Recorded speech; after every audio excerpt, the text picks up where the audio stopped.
আসসালামু আলাইকুম, welcome back to my channel. আজকে ডিমের আরেকটি সহজ রেসিপি নিয়ে এসেছি। যারা হেলদি ব্রেকফাস্ট করতে চান তাদের জন্য একদম পারফেক্ট। এটাকে আপনারা তেল ছাড়া অমলেটও বলতে পারেন, আবার বয়েলড এগও বলতে পারেন। আমি একটা 4 কোনা গ্লাস নিয়েছি, আপনারা যে কোনো গ্লাস নিতে পারেন। গ্লাসে একটা ডিম ঢেলে দিয়ে একটু লবণ ছিটিয়ে দিচ্ছি।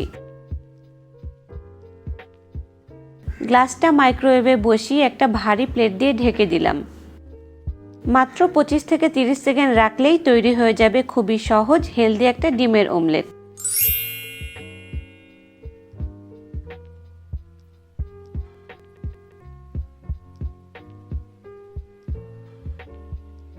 আমার আজকের রেসিপিটি ভালো লাগলে প্লিজ আমার চ্যানেলে লাইক, শেয়ার অ্যান্ড সাবস্ক্রাইব করতে ভুলবেন না। ভালো থাকবেন সবাই, আল্লাহ হাফেজ।